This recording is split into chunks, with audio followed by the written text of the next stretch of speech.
Hello everyone, welcome to Motors and Martinis. I'm Cary. And I'm Bryan. On this episode, we're going to go ahead and have something a little bit more on the unscripted side, I would have to say.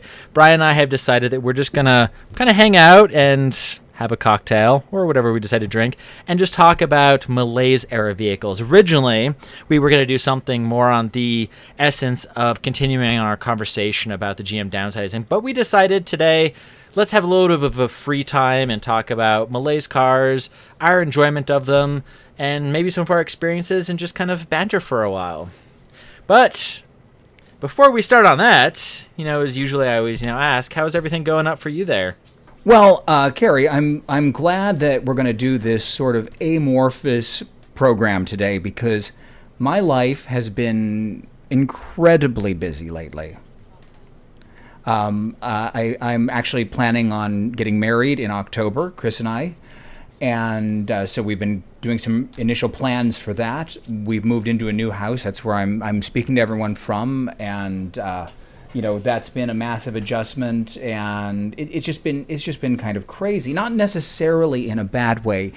It's just that a lot of life changes have happened in a short period of time, and it's been a great deal for me to process. But to aid that process, I have a little liquid refreshment, and you're going to love me. I'm going to play Foley artist real quick, Cary, if you'll indulge me. Because I have ice, a cocktail shaker, some very good Plymouth gin. Ooh, yum. My Shih Tzu looks at me like I'm some kind of alcoholic. He thinks that every time stepdad goes out of town, daddy has to get out the cocktail shaker. Grizzly, you shut your whore mouth.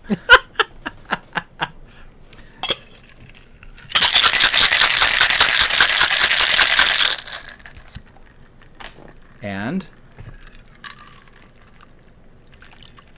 Oh, look at that. It's icy. It's opaline.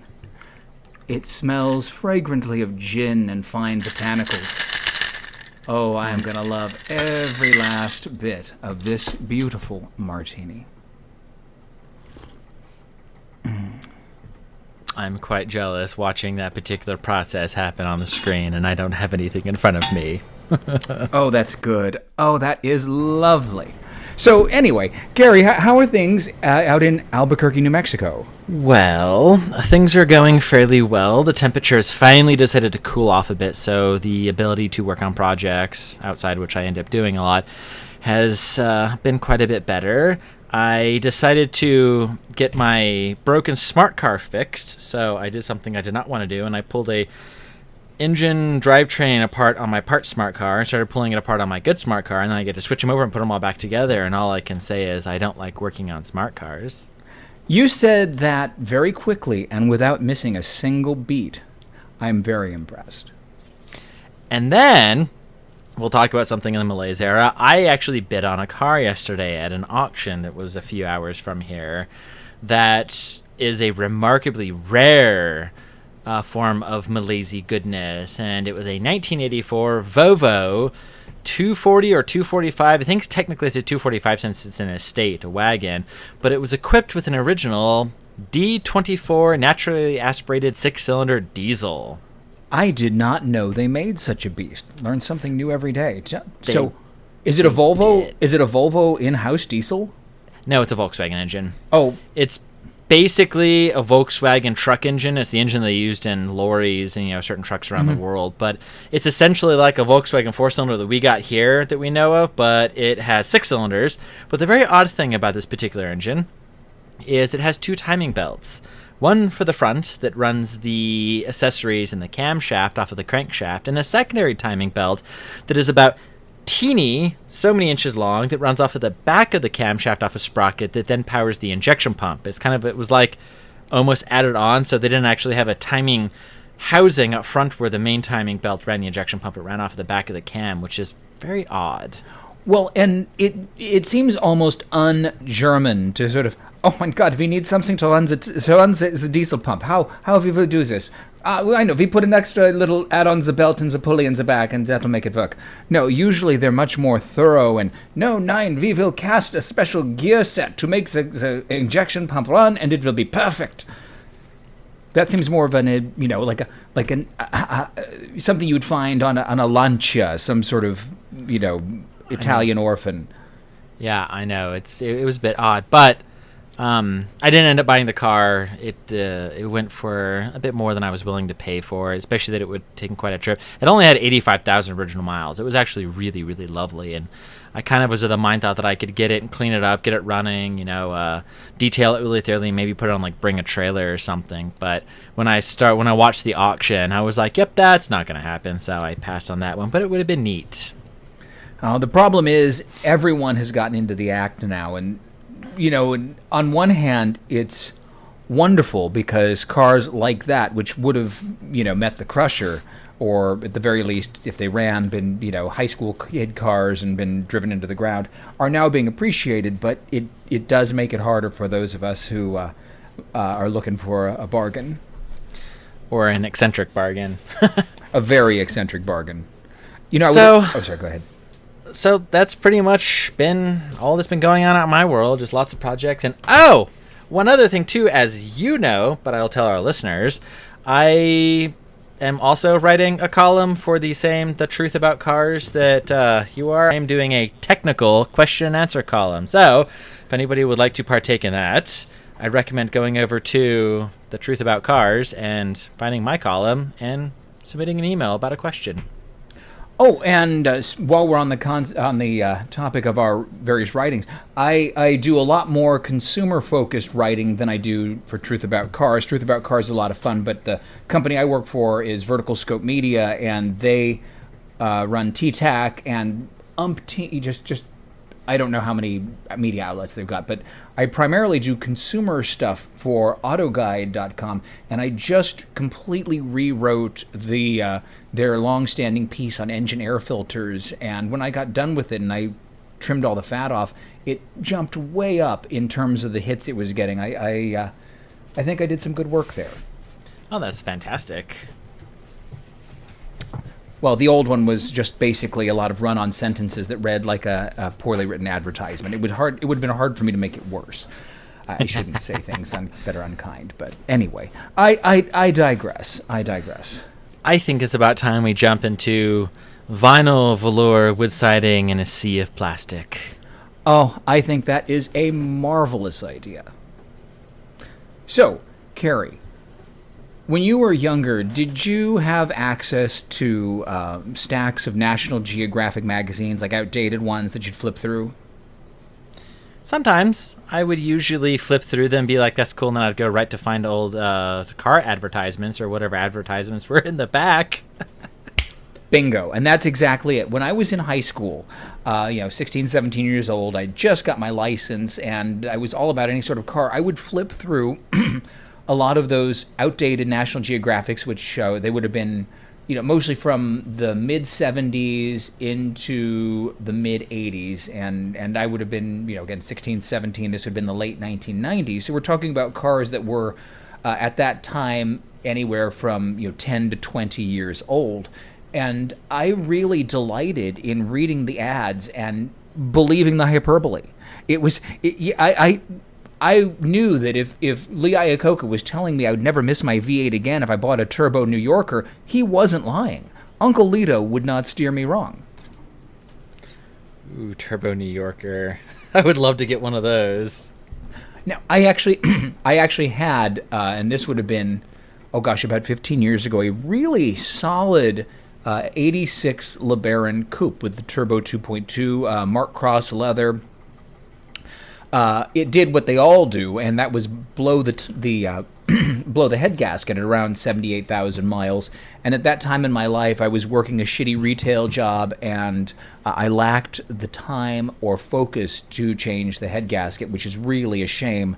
I should have kept that car because it was actually in quite good shape. California rust-free car, and hindsight, 2020, and so on and so forth. I bought it for $1,400 from some old vet with a Korean mail-order bride. It was really an interesting purchase. How interesting. I didn't know that about him until I went to pick up the car. I'm like, this is the weirdest... And I'm not trying to cast aspersions. It was just a really odd dynamic that is just... I had forgotten all about that aspect of buying that car until now we're talking about it. And I remember going to the guy's house.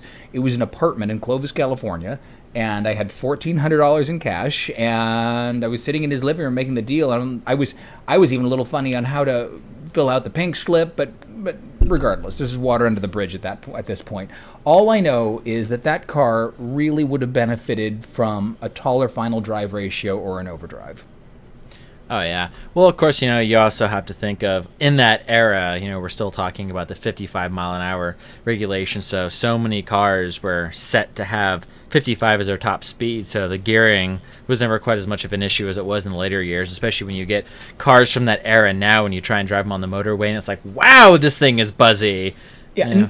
And some exceptions to that, though, are my town car, my 89 town car, because it's got torque for days and automatic overdrive transmission. That thing is a highway champ. It cruises at 80 without breaking a sweat. Takes its sweet time getting there, but cruises beautifully. Oh, yeah, my Lincoln will cruise up there, too, as long as I've got a Chevron truck following close behind. Now, that's one area where my 89 with the fuel-injected 5-liter comes out ahead. I get fuel economy from the low to mid-20s on the freeway. There's things I could call you right now, but I'm going to reserve it for myself because we need to be mostly family friendly. Mostly. Mm-hmm. Look, we're not beholden to the FCC's regulations. We're on the internet. We are. The funny thing is, I saw recently online, I think you posted it, was that link or a picture to an 87 or an 88 town car. And I did really want to comment being like, man, I would really love to get an economy car. This would be perfect. Well, the thing is, though, you wouldn't entirely be wrong, because one of those box town cars with the automatic overdrive, they'll return fuel economy figures that are comparable to a modern V6 powered crossover. True. And when you go from something that gets 8 to something that gets nearly 20, that's an incredible improvement. A lot.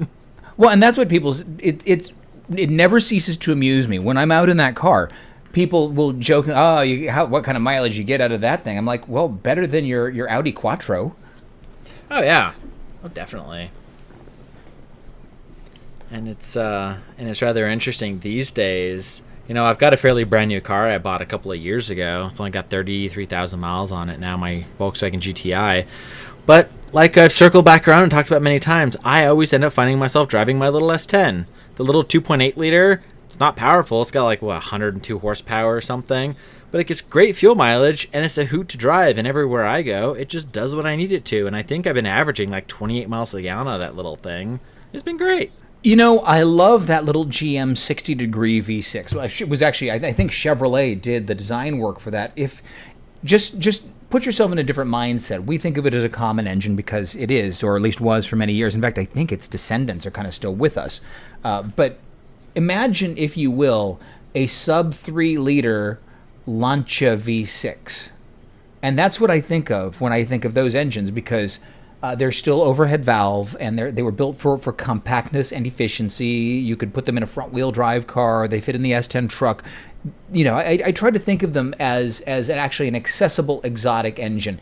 And they did do the high output versions of that 60-degree V6 in the X11s and Citations, and if I remember correctly, also the Fiero V6 was. I forget the RP. I forget the GM internal code for the high output version, but you know what I'm talking about. Am I being too incredibly vague? No, not at all. It's it really is. I don't know. I could probably word it as that engine was the Chevy small block, still Chevy, of the V6 small compact engine of its time. It was really in a lot of platforms, and it really was a great engine. And people, I don't know, so many people who poo-poo it. They're like, oh, you got the little 2.8 V6 in your S10. I'm like, yeah, it's great. Runs decent, gets great fuel mileage, and they did put it in a lot of stuff back then. But then, as the time went on and more power was starting to get required by people, that's when I think the S10s and some of the other stuff got the 4.3 liter. Yeah, which remember right? Yes, and that was essentially a small block Chevy V8 with 2 cylinders lopped off. Yeah. But there's just something romantic about the sub-3 liter little V6. I adore it. Well, and they've got that great, at least, I don't know about in your S10, but in in other applications, like in a Cavalier, it's got that really sweet, sort of reedy exhaust note. It does, since my muffler's blown out. It's very reedy. All right, so I actually have in my lap here October 1982's edition of Road and Track magazine. So we're talking the deepest and darkest days of Malaise, and that's whether you subscribe to the Malaise Motors version of the term or Merle Martin's. Either way, 1982 things were still it was darkest low horsepower land. But was it? I'm looking at the cover here. Driving the 1983s, we've got the BMW 635 CSI, Cadillac Cimarron, but the real pièce de résistance is the exclusive battle report. The cover reads thus: Weapon, 1983 Pontiac 6000 STE. Target, Audi 5000 Turbo. Victor, see page 36. I shall turn to page 36. I went too far. I made it to page 114. 40. 38. 36. 36 is where the article starts. So let me see if I can find one of their little editorial snippets about these two cars. Okay, well, they don't have that, but I'll just go ahead and spare you any more waiting, and I've just gone down to the performance figures, and let me find the 0 to 60 on both. Here we are, cumulative ratings. Okay. They gave the engine of the Audi 26 points, the Pontiac 25. 26 points to the Audi for its gearbox, 20 to the Pontiac. Overall, they assign point values to various driving dynamics and things like the heating, ventilation, and air conditioning efficiency, ease of ingress and egress, and so on. 515 points awarded to the Audi 5000 Turbo, 485 to the Pontiac. But there actually were a few areas where it bested the Audi, notably front seat. Actually, no, that was the same. But exterior finish, they actually considered the Pontiac to be better finished than the Audi. Really? Yes, and I'm actually surprised. Would have thought if anywhere the Pontiac would have really kicked the Audi's tail, would have been like HVAC efficiency. But if we look at that, oh, it does. Audi kicks it, or the Pontiac 28, the Audi 24. Because that's one thing American cars have always done well, is heating, ventilation, and air conditioning. They just, Americans want to be comfortable. Oh, well, it's, getting something back into an earlier time. Back in the day, late 40s, early 50s, an American car, the level of comfort, V8, automatic air conditioning. But then you get something like a Rolls-Royce or a Bentley where you had an inline six, a manual gearbox, and quickly windows that rolled up and down. So, the Americans have always had that I need to be comfortable, and so many of the cars of the era have been built very much so to suit that. Well, indeed, one had to crank one's windows in one's Rolls-Royce, but the mechanism was exquisitely finished by hand by a wizened old retainer called Alfred, who tucked his forelock when Milord came into the room. And that makes all the difference.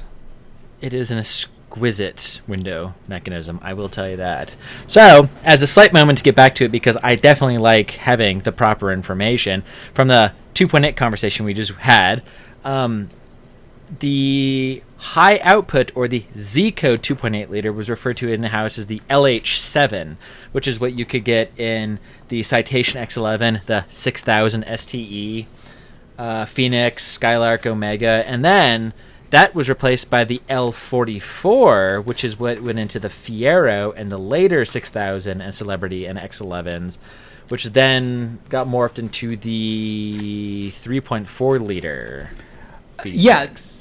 Yeah, the 2.8 became the 3.1, the 3100, and then the 34. I think it eventually they massaged that entire technology into the high value V6 that I think is still being made in China for some applications, but I'd have to look into that to know for sure. Nice. Right. So, and actually, because I've got the this eight on this in this magazine, I've got the citation X11HO on page 72, and let's just see what she does for a 0 to 60 time if that's listed. And it's great when you look at 0 to 60 times that were thought to be fairly quick or comparable in those times, and then you see the numbers now, and you're like, huh. Wow, I've seen Hondas go faster than that. Well, they quote the 0 to 60 time as 9.9 seconds, which, when you consider that most family sedans at that time would have been anywhere between 11.5 and 14.5 seconds to 60, it would still dust most of them. And the X11 was built with handling in mind, and it was quite a road car in spite of its citationness. And actually, there's a great photo of the engine bay, and this is still a carbureted engine at that time. And you can see the intake. There's a big air cleaner housing and an air duct that runs to the front fender to get cold air. And it actually has a cowl induction system too that pulls higher pressure air off the cowl under the right throttle conditions. And actually, as I look at it further, what it is, it's got a thermostatic shutter, and that's controlling where it's getting its air depending on what you're doing with it. But yeah, cowl induction in your 1982 Chevrolet Citation X11 high output. Wow, that is actually kind of impressive that they would put something in that kind of a chassis of a car. Yeah, well, and I just love it, though, because that's hearkening back to the muscle car era. And, in the 60s, I mean, muscle cars might have been really fast, but to get a 10-second 0 to 60 time out of a family car, that would have been considered a quick car. I mean, I'm thinking like a big Buick Wildcat, they probably did 0 to 60 in, 9.5 seconds, something like that? Especially if they I would definitely say they were comparable of that time to that kind of a speed. I don't know, let's see. I'm kind of curious now. Yeah, but I just love the fact that they were all about, at that time, having your cake and eating it too. There's this idea that somehow all the fun got sucked out of driving at that time, where that is not the case. And in fact, they were working really, really hard to make driving enjoyable, and even more so than it had been in the past. Oh, yeah. All while mixing a lot of things together when it started coming into safety regulations, emission regulations, and all these other things, but still try and make it to something that the consumer can enjoy. Yeah, and then a lot more emphasis on packaging efficiency. I mean, there was the early 70s where 80% of the bulk of the car was hood and trunk, and you had this tiny little passenger compartment. The Citation X11 is a very efficient package. They had looked at what they were doing in Europe and Japan, and they took notes, and they made an American car that really was space efficient, and I think rather handsome looking, but that's just my opinion. Well, it's it's kind of interesting. You look at different countries' mindsets on certain things. Like in America, for instance, we can talk about how generally consumers will say, oh, it comes with a 6-cylinder, but then they upgrade to a V8 or a more powerful V8. But like in England, if you got a 6-banger and something, oh man, you had a hot rod. You had the hottest car on the block. Oh, yeah. Well, and Europe has always held the 6-cylinder engine in high regard. I mean, BMW has built their entire reputation on 6-cylinder engines.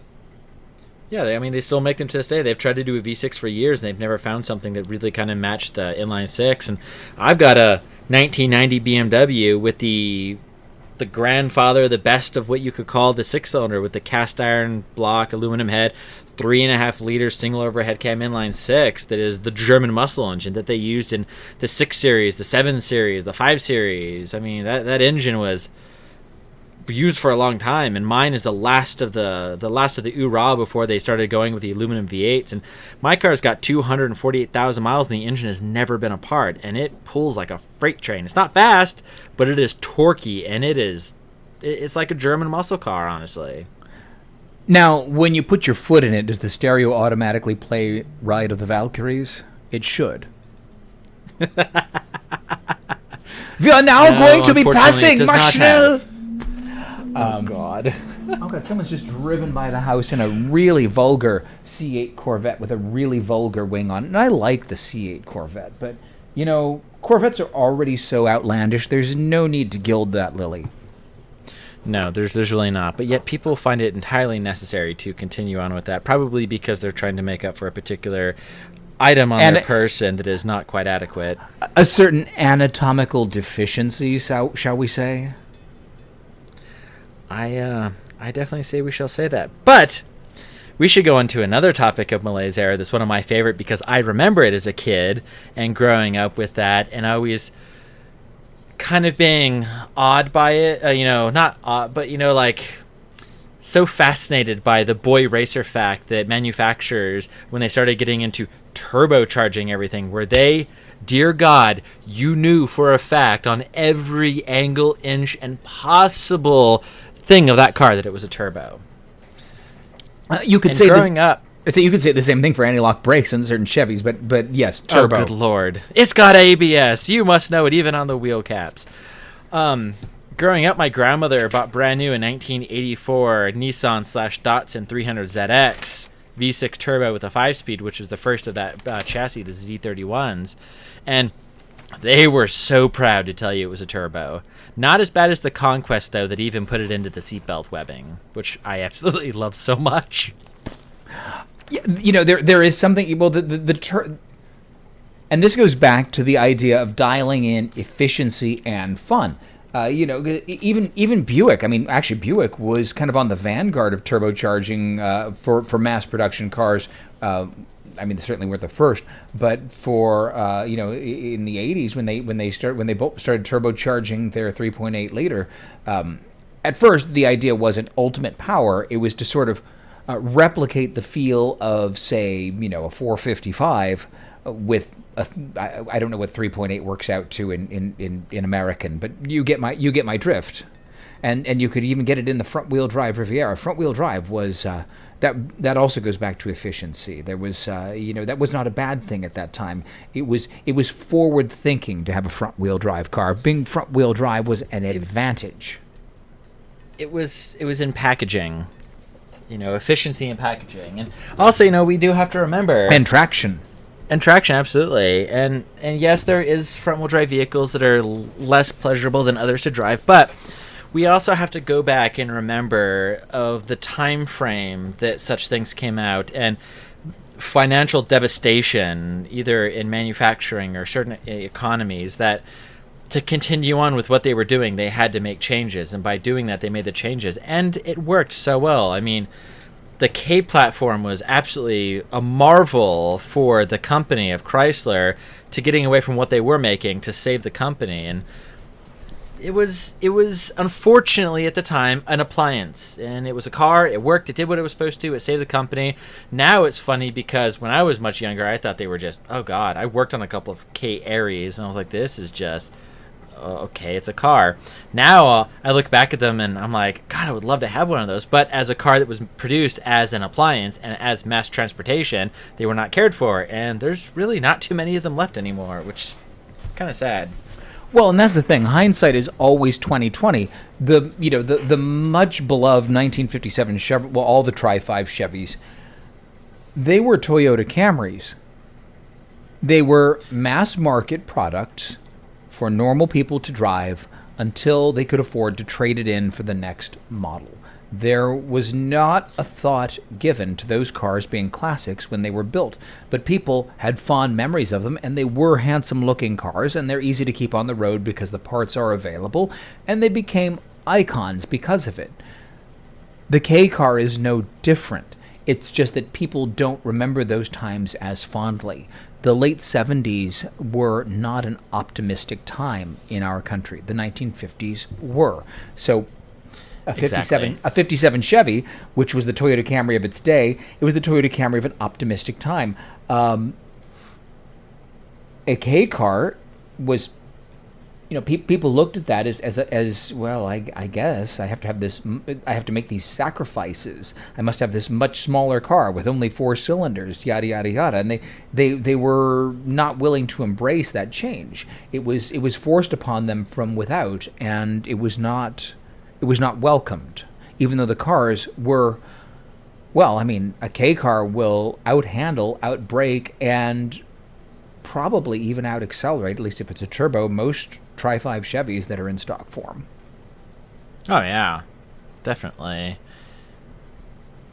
But, yeah, it's really interesting when you look at the different eras and generations. But what really blows my mind is now seeing when some of these cream puff Malaise cars, the minivans, the K cars, Chevettes, all these different cars that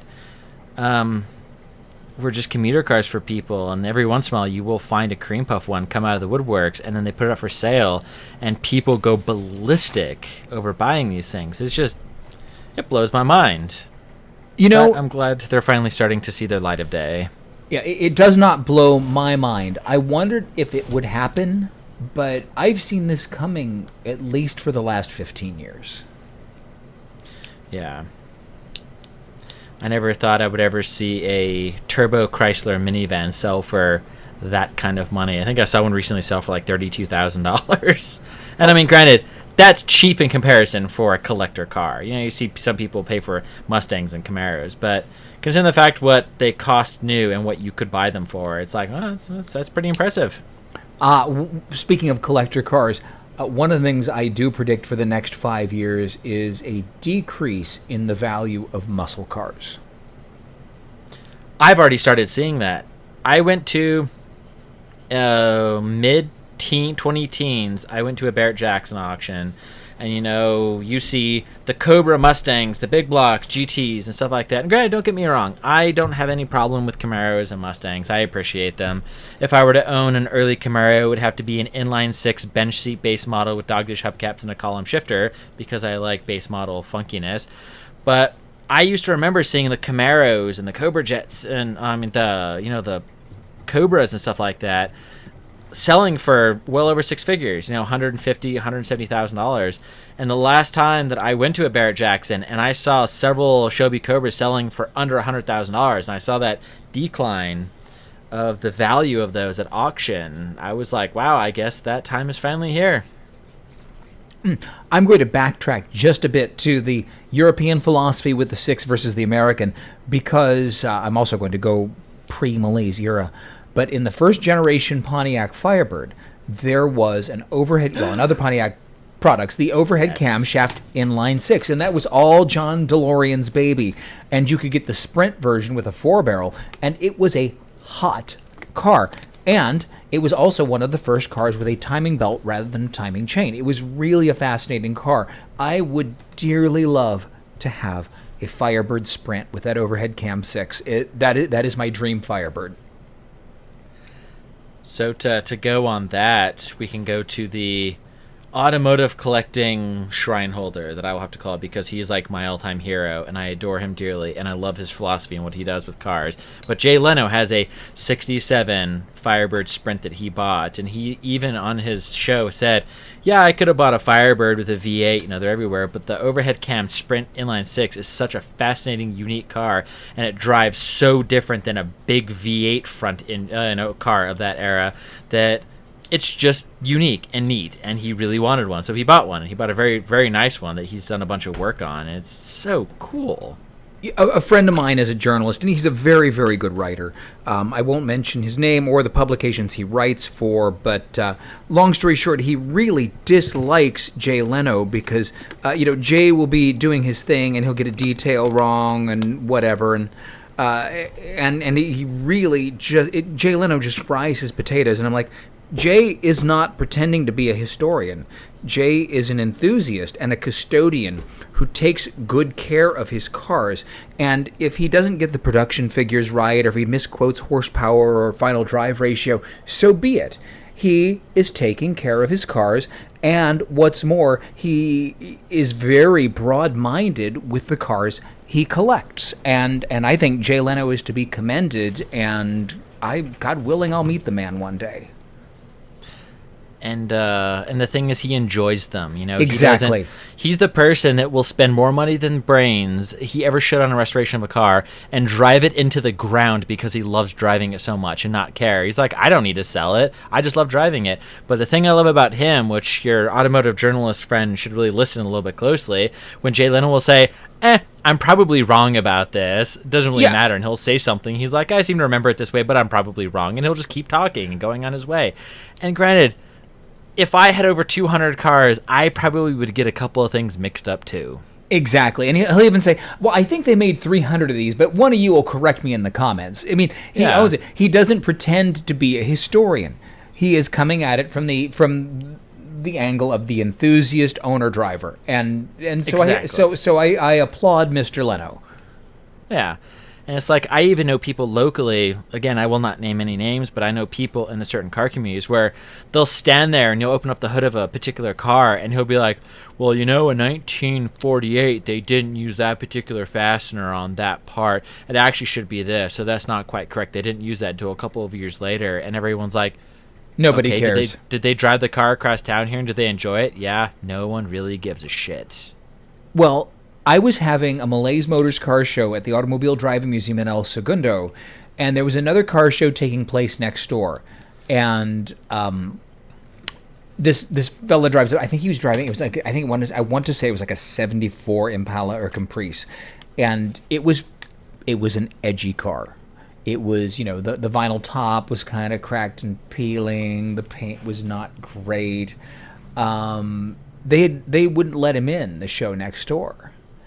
And we said, bring it. Come on in. You can park right there, buddy. You drove here. You love your car. You're enjoying it. That's what matters. And, I mean, I can appreciate a mint, perfect factory example of a vehicle, but at the end of the day, the whole point of being a car enthusiast is the car you love has got to make you, the driver and owner, happy. Exactly. And that's where I'm at with so many of my cars and stuff. And I've driven my cars or gone to car gatherings and people will be like, oh man, why don't you spend the time and paint this? Why don't you, do this? Why didn't you do that? And I just look at them because like, I don't really care. This is what I enjoy. They run great. I'm a mechanical person. I don't like show queens. If I wanted to enter a Concours event, I would go for that. But I mean, I can appreciate it like you. I would love to go to Concours d'Elegance and experience it, but that's not where my pleasure is at. My pleasure is experiencing the car, enjoying them, and not having to be stressed out about them. I agree, and that's one of the reasons why Malaise Motor shows I do when I'm able to be as in control as I like. I let the participants vote on cars, and it's our favorite with the best gaudy interior, the best whorehouse interior. It's things like it's these sort of unimportant for fun categories just to get people to engage. It's not about one-upsmanship, it's about enjoyment. Exactly. And I really feel that brings a lot more, I don't even know really how to find the right word for that, but the pleasure of being in the car collecting community, it's better that way. It's not as stressful or as tense, and it's just it's a way to really be able to connect with other people and just really enjoy it. I'm looking at this Pontiac 6000 STE on the cover of this Road and Track, and I'm thinking of my friend Richard Vaughn, and Richard is, well, to quote the Rolling Stones, he's a man of wealth and taste. He's got, a not large but very well curated stable of collector cars, amongst which are a Lagonda and a Pontiac 6000 STE all-wheel drive. And of those two cars, guess which one spends more time up on the lift? Well, everyone can answer that. Are you sure? Maybe not. Huh, I don't know. I would say the Lagonda would be up on the lift because they're no. Obnoxious. The Pontiac is always broken. He could put his Lagonda on the road and drive it to Maryland right now, and he wouldn't care. It would be bulletproof. The Pontiac 6000 is his cranky baby. His partner is the one who can sort of minister to the Pontiac and make it behave. But for Richard, it doesn't, whereas the Lagonda does. The Lagonda is gorgeous, by the way. It's this dark, deep blue with very intense red interior. It's an exquisite car. I'm very envious. That is really interesting. I would have entirely expected the opposite from things I've heard from people over the years about Lagondas, but I guess not. I mean, I've had the same experience with several of my cars over the years where everyone was like, that must be broken every week. And I was like, oh, no, I think I've changed the oil and the water pump once on it. I put hundreds of thousands of miles on it. Well, and that's what we're here to do, really, in essence, is to sort of break some of the myths, which actually, speaking of when I was doing the research for that air filter piece, I was always given to understand that a clogged air filter wreaked havoc on your fuel economy, and it did if you had a carbureted car. But a fuel-injected car, it measures the airflow both before and after the air filter, or even after, but regardless, it measures the airflow. And the fuel injection system, thanks to the computer's analysis of that data, only supplies the fuel that will work with the amount of air entering the engine. And your fuel economy will not suffer even with a badly clogged air filter. Your acceleration will suffer. Your top speed... your performance will be rubbish. Exactly. But your fuel economy will not. But on a carbureted car, it doesn't know the difference. And so if your air filter gets clogged, your carbs are dumping gas down the intake as if it were perfect. And... so even I learned something there. It was fascinating. It was enlightening, and I've passed that on. Yeah, it makes perfect sense. Computers are smarter than man usually, but yeah, you get a sensor that tells you how much air is coming in, and if you have less air, the computer knows it, so it will compensate the fuel injection for the amount of air you're getting. Simple as that. Yeah, I don't know. I wouldn't go so far as to say they're smarter, but they are not going to make a decision based on a preconceived idea. This is true. This is very true. Which leads me for a moment on early fuel injection systems that are very stupid compared to today. With the technology of today's computers, we have fail-safes in our cars that will make it run. I mean, you can go, in a lot of brand new cars and just start disconnecting sensors all day long. And for the most part, in general, it will run to a certain degree, enough to where, it could possibly just get you home. But on earlier cars, say like my neighbor's 1995 Jeep Grand Cherokee with the 4-liter inline six, which I absolutely adore, the fuel injection on those vehicles, or like my old Peugeots that I had, my turbo gassers, the computer only knows an in signal and an out signal. So if it's missing a signal, it doesn't know what to do. So like on an early Jeep, if your crankshaft position sensor goes out, it'll just shut off because it doesn't know what the engine's doing. So it just turns off. Well, I'll never forget. I did an oil change on a I want to say it was like a 97 or 98 Cavalier convertible. I drove into the oil change place, and everything was copacetic. And when I drove out, it was coughing and sputtering and no power. I'm like, oh fuck, what the hell's wrong with this car? Then I read, oh wait, I just the oil changed, and I'll bet you they knocked the lead off of a sensor, and they did. I want to say it was whatever sensor sort of, it's not the oxygen sensor. Exhaust manifold, what would that sensor be? On the exhaust would be the oxygen sensor. Okay, so it was the oxygen sensor. They, hold on just a second, my ginger's calling me. So it was the oxygen sensor, and we plugged it back in, the lead back in. Everything was marvelous, and the little 2200 4-cylinder was happy as a clam after that. Yeah, nice. Well, actually, with that phone call you got, I just looked at the time, and I think we're getting close to needing to wrap up. So we'll do our finishing up little touches and finish our, our latest podcast. Well, I think that's a great idea. And this one was so amorphous and so freeform, but I enjoyed the hell out of it. And what I'd really like is feedback from anyone who's listening. I want to know how they felt about this podcast. Would they be interested in more amorphous podcasts, or do they like a really structured podcast where we come in with, well, in 1980, the Super Eagle 3000 was introduced with the upgraded engine with the twin turbochargers, and that car was yada, yada, yada, yada, yada. Do you want specifics, or do you want emotional chat? I need to know these things.